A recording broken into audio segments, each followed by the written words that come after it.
Hi everyone, ഇന്നത്തെ video നമ്മൾ നോക്കുന്നത് ഫോട്ടോ മാനിപ്പുലേഷനാണ്.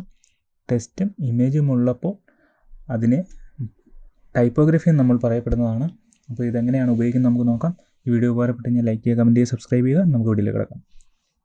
ഇപ്പോൾ ഇവിടെ 3 ലെയറുകളുണ്ട്. ഒന്ന് ടെക്സ്റ്റ് ലെയറുണ്ട്, ഒന്ന് PNG ലെയറുണ്ട്, അതായത് ഇമേജ് ലെയറുണ്ട്, അതുപോലെ ബാക്ക്ഗ്രൗണ്ട് ലെയറുണ്ട്. അപ്പോൾ ആദ്യം ഞാൻ ചെയ്യുന്നത്, നിങ്ങളിവിടെ യൂസ് ചെയ്യുന്ന ടെക്സ്റ്റ് ഏതാണോ ഒരുപാട് വേർഡ്സുകൾ യൂസ് ചെയ്യാതിരിക്കുക. അപ്പം നിങ്ങളുടെ ഡിപ്പെൻഡ്സ് അപ്പോൺ നമ്മുടെ ഇമേജ് എന്ന് വേണേൽ പറയാം. അതുപോലെ തന്നെ നീളമുള്ള ഫോണ്ടുകൾ യൂസ് ചെയ്യുക, കട്ടിയുള്ള ഫോണ്ടുകൾ യൂസ് ചെയ്യാൻ നോക്കുക. അപ്പം നെറ്റിൽ നോക്കി നിങ്ങൾക്ക് കിട്ടാവുന്നതാണ്.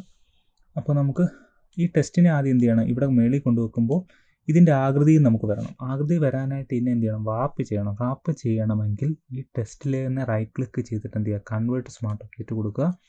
അതിനുശേഷം എഡിറ്റ്, ട്രാൻസ്ഫോം, റാപ്പ് എന്ന് പറയുന്ന ഓപ്ഷൻ എന്ത് കൊടുക്കുക. കൊടുത്തിട്ട് എന്ത് ചെയ്യുക, ഈ ഒരു ചില്ലിയുടെ ആകൃതിയിൽ ഇങ്ങനെ കാണിച്ചു കൊടുക്കുക. കാണിച്ചിങ്ങനെ കൊടുക്കുമ്പോൾ അതിൻ്റെ നേരെ, അതായത് ഇതിൻ്റെ പാരലായിട്ട് ഇങ്ങനെ കൊടുക്കുക. നേരം കുറച്ചുകൂടെ ഭംഗിയായിട്ട് കിട്ടും. ഈ ഒരു പോയിൻ്റ് ആണെങ്കിൽ ഈ ഒരു അറ്റത്ത് കൊണ്ട് വെച്ചിട്ട് ഈ ഒരു അറ്റത്ത് കൊണ്ട് വെച്ചിട്ട് എന്ത് ചെയ്യും, ഇതിന് നേരെ പാരലായിട്ട് എന്ത് ചെയ്യണം, ഈ ഒരു ഹാൻഡിൽ കാണിച്ചു കൊടുക്കണം. അത് സെൻറ്ററിൽ തന്നെ ഈ ഒരു ഡോട്ട് പിടിച്ചാൽ അത്രയും നല്ലത്, കറക്റ്റായിട്ട് തന്നെ നമുക്ക് കിട്ടും. അപ്പോൾ അത് സൂമിൻ ചെയ്തിട്ടൊക്കെ നിങ്ങൾ നോക്കുക കറക്റ്റാണോ അല്ലയോ എന്നൊക്കെ ഉള്ളത്. ഓക്കെ, ഞാൻ കറക്റ്റായിട്ടൊക്കെ ഏകദേശം വെച്ചിട്ടുണ്ട്. നിങ്ങൾ കറക്റ്റാണ് നിങ്ങൾക്ക് ഉറപ്പ് വരുത്തിയ ശേഷം മാത്രം എന്ത് ചെയ്യുക, ഇവിടെ നോക്കി കണ്ടോ, കുറച്ചുകൂടെ സൂം ചെയ്ത് നല്ല കുറച്ചുകൂടെ നീളം കൂട്ടിയാൽ നല്ലതായിരുന്നു കണ്ടോ. അപ്പോൾ നിങ്ങൾ കറക്റ്റാണെന്നൊക്കെ നോക്കിയ ശേഷം മാത്രം ഓക്കെ കൊടുക്കുക. കൊടുത്ത ശേഷം എന്ത് ചെയ്യുക, ഇനി അടുത്ത സ്റ്റെപ്പാണ്, വളരെ ശ്രദ്ധിക്കേണ്ട കാര്യം. ഈ ഒരു GFX ഇരിക്കുന്ന തംബ്നെയിലിൻ്റെ റൈറ്റ് ക്ലിക്ക് ചെയ്ത ശേഷം സെലക്ട് പിക്ചൽസ് എടുക്കണം. അപ്പോൾ അങ്ങനെ എന്തിനാണ് എടുക്കുന്നതെന്ന് വെച്ചാൽ ഈ ഒരു ഭാഗത്ത് മാത്രമേ നമുക്ക് ചില്ലി വരാൻ പാടുള്ളൂ. അതിനുവേണ്ടിയാണ് അങ്ങനെ ചെയ്യുന്നത്. അപ്പോൾ ഞാൻ സെലക്ട് പിക്ചൽസ് എടുത്തിട്ട് എന്ത് ചെയ്യണം, ഹൈഡ് ചെയ്യുക.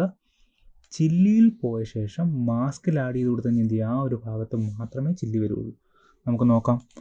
മാസ്കിൽ ആഡ് ചെയ്തപ്പോൾ ആ ഒരു ഭാഗം മാത്രമേ ചില്ലി വന്നു. ഇതിന് ശേഷം എളുപ്പമാണ്. ഇതിന് ശേഷം എന്ത് ചെയ്യുക, ബ്രഷ് എടുക്കുക. ഇവിടെ വൈറ്റ് ആണോ എന്ന് ഉറപ്പ് വരുത്തുക. കാര്യം എന്ത്, നമ്മൾ ഈ ഒരു ഭാഗത്തോട് എന്ത് ചെയ്യും, അടിക്കുമ്പോൾ നമുക്ക് ആ ഒരു ചില്ലി വരും. അതിനുവേണ്ടിയാണ് നമ്മൾ എന്ത് ചെയ്യുന്നത്, വൈറ്റ് ആണെന്ന് ഉറപ്പ് വരുത്തുന്നത്. ഓക്കെ അല്ലേ. അത് കൃത്യമായിട്ട് ഇപ്പോൾ ഇതുമായിട്ട് യോജിച്ച് വരും കണ്ടോ.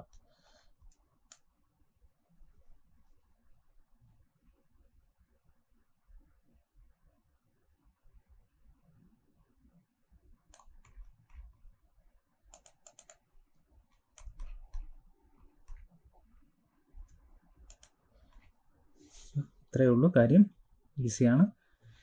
Thank you.